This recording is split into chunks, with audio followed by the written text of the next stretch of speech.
Assalamualaikum warahmatullahi wabarakatuh. Perkenalkan, nama saya Siti Nihiatama. Saya berasal dari Universitas Primagara dengan NIM 6120 1230 219. Baik, dengan adanya video kali ini yaitu adalah untuk memenuhi tugas ujian akhir semester mata kuliah Teori Ekonomi yang diampu oleh Bapak Muhammad Teguh Setiadi, SEMN, CTMP, CNC, CPGAM, CPLN. Yang pertama yaitu adalah ilmu ekonomi dan ruang lingkupnya. Ini, ilmu ekonomi adalah studi tentang individu dan masyarakat terhadap pilihan dalam kondisi keterbatasan sumber daya. Tujuannya adalah untuk memahami perilaku manusia dalam mengelola sumber daya untuk mendistribusikan, memproduksi, dan juga mengkonsumsi barang ataupun jasa. Ekonomi menekankan pentingnya analisis biaya, manfaat, serta bagaimana insentif mempengaruhi keputusan. Adapun jenis-jenis ilmu ekonomi, pertama ada ilmu ekonomi monet, ilmu ekonomi publik, ilmu ekonomi sumber daya alam, ilmu ekonomi internasional, ilmu ekonomi publik, dan ilmu ekonomi industri. Yang kedua yaitu adalah perkembangan teori ekonomi. Teori ekonomi didefinisikan oleh para ahli yaitu adalah pembaruan teori-teori yang disesuaikan dengan kondisi sosial, politik, dan ekonomi yang terus berubah. Teori klasik yang memiliki berbagai sudut pandang dari para ahli, salah satunya yaitu adalah Adam Smith pada tahun 1776 yang mengatakan bahwasannya perkembangan ekonomi merupakan salah satu dari mekanisme pasar yang bekerja secara ilmiah tanpa intervensi pemerintah yang biasa disebut dengan prinsip laissez-faire. Ini juga ada neoklasik, yaitu pengembangan dari teori ekonomi klasik pada akhir abad ke-16 dan awal abad ke-20, yaitu tentang penekanan utilitas, teori marginal, kesimpangan umum, teori harga, teknologi dan inovasi, serta analisis ekonomi mikro dan makro. Materi yang ketiga yaitu adalah elastisitas permintaan dan penawaran. Elastisitas permintaan adalah mengukur seberapa banyak permintaan barang dan jasa ataupun konsumsi berubah ketika harga itu pun berubah. Sedangkan elastisitas penawaran yaitu mengukur seberapa banyak penawaran barang dan jasa berubah ketika harganya berubah. Elastisitas permintaan terbagi menjadi dua, yaitu elastisitas silang dan juga elastisitas pendapatan. Elastis silang yaitu adalah koefisien yang menunjukkan sampai di mana besarnya perubahan permintaan terhadap suatu barang apabila terjadi perubahan terdapat harga lain, di mana itu dinamakan adalah elastisitas silang atau dengan ringkas elastis silang. Nah, sedangkan elastis silang pendapatan adalah koefisien yang menunjukkan di mana besarnya perubahan permintaan terhadap suatu barang sebagai akibat daripada perubahan pendapatan. Nah, pembelian itu dinamakan adalah elastisitas penerimaan pendapatan atau secara singkatnya itu adalah elastisitas pendapatan. Nah, di sini juga terdapat ciri jenis-jenis permintaan elastisitas permintaan. Yang pertama itu adalah permintaan tidak elastis sempurna, yang kedua permintaan tidak elastis, yang ketiga permintaan uniter elastis, yang keempat permintaan elastis, dan yang kelima adalah permintaan elastis sempurna. Nah, selanjutnya ada juga jenis-jenis elastisitas penawaran. Yang pertama yaitu adalah penawaran tidak elastis sempurna, penawaran tidak elastis, yang ketiga penawaran uniter elastis, yang keempat penawaran elastis, dan yang kelima yaitu adalah penawaran elastis sempurna. Materi yang keempat yaitu adalah teori biaya. Teori biaya dan penerimaan itu memberikan kerangka penting bagi perusahaan untuk menilai kinerja keuangan, mengoptimalkan proses produksi, serta merancang strategi yang efektif untuk mencapai keuntungan yang maksimal. Nah, di sini juga untuk memahami dan menerapkan konsep-konsep ini memungkinkan perusahaan untuk melakukan pengembalian keputusan yang berbasis data dan lebih efisien dalam menghadapi persaingan pasar. Jenis teori biaya yaitu biaya tetap atau fixed cost, biaya variabel atau variable cost, biaya total atau total cost, biaya marginal atau marginal cost. Nah, pentingnya teori biaya dalam pengambilan keputusan karena memberikan landasan penting dalam perencanaan produksi dan keuangan perusahaan. Dengan memahami struktur biaya, perusahaan dapat menentukan harga produk, mengoptimalkan produk, dan merencanakan jangka panjang. Materi yang kelima yaitu adalah teori produksi dan kegiatan perusahaan. Menurut Sofyan As-Sauri 1980, definisi produksi adalah segala kegiatan dalam menciptakan dan menambahkan kegunaan suatu nilai dari barang ataupun jasa menjadi produk, setengah jadi ataupun produk yang sudah jadi, itu dinamakan produksi, dan juga kegiatan perusahaan. Tujuan produksi adalah memenuhi kebutuhan manusia, mencari keuntungan, menjaga keberlangsungan hidup perusahaan, dan meningkatkan kuantitas maupun kualitas produksi. Faktor penentu keberhasilan produksi adalah jenis barang, mutu barang, jumlah yang dihasilkan, serta ketepatan waktu. Faktor penghambat produksi yaitu tidak punya modal, tidak punya bakat ataupun kemampuan, tidak punya relasi, tidak punya mentor ataupun pembimbing bisnis, tidak berani mengambil resiko, tidak punya gagasan, tidak mau mengerjakan sesuatu di luar tugas tersebut seperti pekerjaan maupun kegiatan utama yang dimiliki, dan tidak punya pengalaman ataupun skill bisnis. Materi yang keenam yaitu adalah struktur pasar. Struktur pasar di sini memiliki peran yang sangat penting dalam menentukan dinamika perekonomian. Berdasarkan pengertian dan fungsi strukturnya, mempengaruhi perilaku perusahaan, interaksi antar perusahaan, serta kinerja pasar secara keseluruhan. Setiap jenis struktur pasar seperti pasar persaingan sempurna, monopoli oligarki, monopolistik, monopsoni, dan oligarki memiliki karakter yang berbeda yang pada gilirannya mempengaruhi penentuan harga, efisien pasar, serta potensi keuntungan dalam jangka panjang. Fungsi struktur pasar adalah meningkatkan harga yang diterima pembeli, menentukan tingkat efisiensi, menunjukkan kemampuan pasar, memberikan hasil bagi perusahaan, menentukan potensi pasar untuk jangka panjang, serta membangun perusahaan menguasai sasaran pasarnya. Faktor-faktor yang mempengaruhi pendapatan nasional yaitu adalah permintaan penawaran. Sedangkan untuk materi yang ketujuh yaitu adalah pendapatan nasional. Pendapatan nasional itu adalah indikator penting untuk menilai kondisi perekonomian suatu negara. Perhitungannya melibatkan berbagai konsep dan metode yang membantu kita memahami struktur perekonomian dan ketimpangan pendapatan di dalamnya. Faktor-faktor seperti ini, permintaan dan penawaran agregat, konsumsi dan tabungan, serta investasi mengaruhi pendapatan nasional.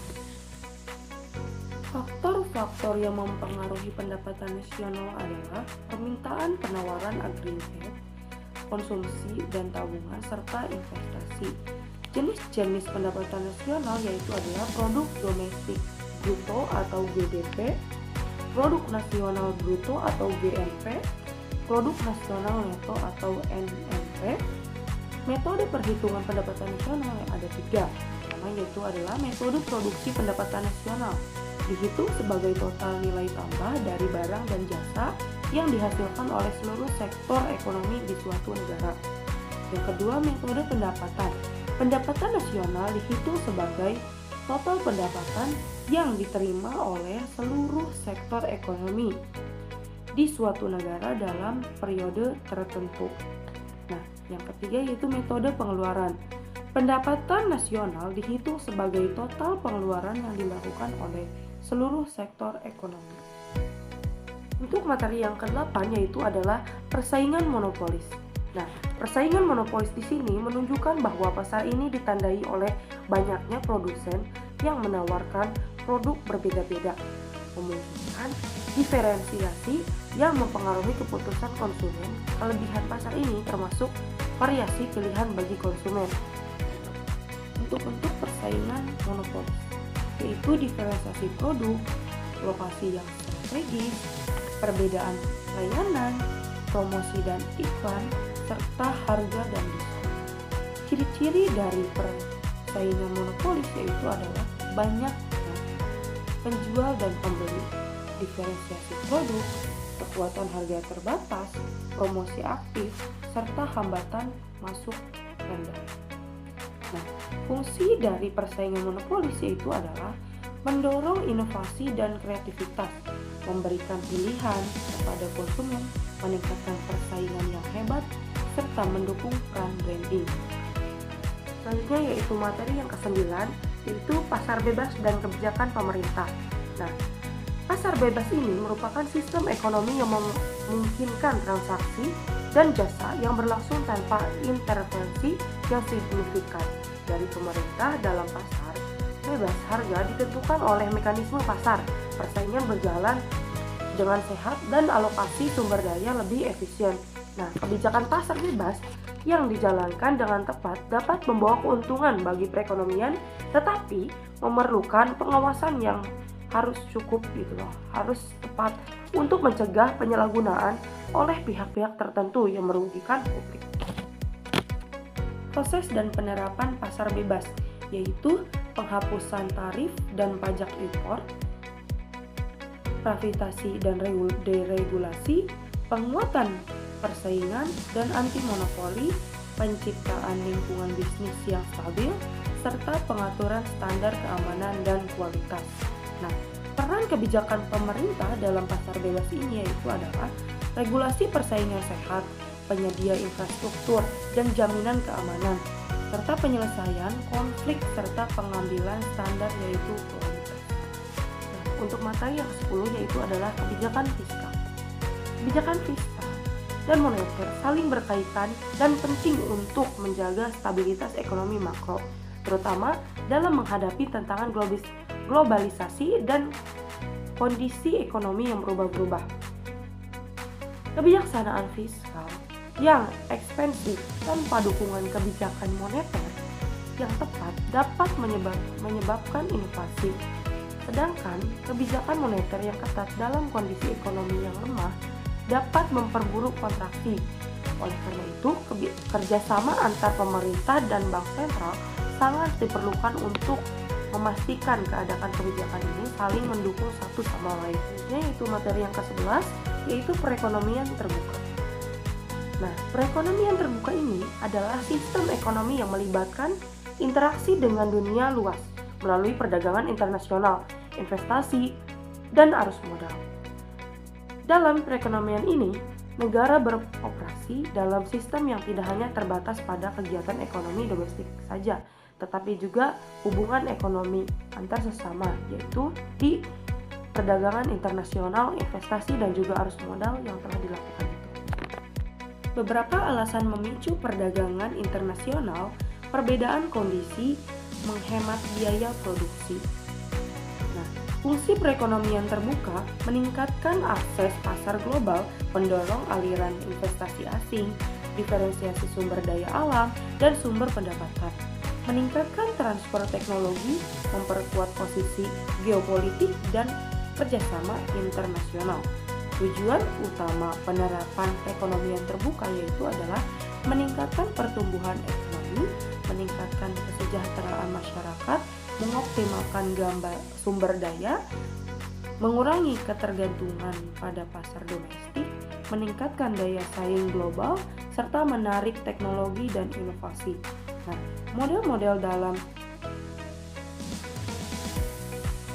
dalam perekonomian terbuka ya ada 3, yaitu yang pertama model Mundell atau Fleming, yang kedua model ISLMBP, yang ketiga model keseimbangan umum terbuka. Teori ilmu ekonomi memberikan kerangka kerja yang komprehensif mengenai perilaku individu dan masyarakat dalam kehidupan terkait sumber daya yang terbatas dan mempelajari berbagai aspek ekonomi mulai dari mikro hingga makro, serta interaksi dalam perdagangan internasional. Kita dapat lebih memahami dinamika ekonomi yang mempengaruhi kehidupan sehari-hari dan kebijakan publik. Teori ini tidak hanya relevan bagi para ekonom saja, tetapi juga bagi masyarakat umum dalam memerangi tantangan ekonomi yang kompleks. Nah, kita Mempelajari ilmu ekonomi ini sangatlah penting dan juga bermanfaat bagi kehidupan kita. Selain itu, ilmu ekonomi juga sangat aktif, efektif, dan juga relevan untuk dalam berbisnis maupun berinvestasi. Kesimpulan dari pembelajaran teori ekonomi yaitu mencakup tentang bagaimana individu dan masyarakat mencakup pemahaman membuat pilihan dalam menghadapi keterbatasan sumber daya. Nah, perkembangan teori ekonomi menunjukkan evolusi pemikiran dari klasik hingga kontemporer yang mencakup berbagai pendekatan dan model analisis. Struktur pasar termasuk persaingan monopoli dan pasar bebas mempengaruhi dinamika dan harga output dalam perekonomian. Pendapatan nasional menjadi indikator penting untuk mengukur kinerja perekonomian suatu negara. Kebijakan pemerintah baik dalam kebijakan fiskal maupun regulasi pasar berperan dalam mengatur aktivitas ekonomi dan mencapai tujuan makroekonomi. Perekonomian terbuka menekankan pentingnya interaksi global di mana perdagangan internasional dan investasi asing berkontribusi pada pertumbuhan ekonomi. Secara keseluruhan, pemahaman tentang berbagai aspek ini membantu dalam merumuskan kebijakan yang efektif dan responsif terhadap tantangan ekonomi yang dihadapi masyarakat. Baik, mungkin hanya itu saja yang bisa saya sampaikan. Kurang dan lebihnya saya mohon maaf. Wallahul muwaffiq ila aqwamit thoriq. Wassalamualaikum warahmatullahi wabarakatuh.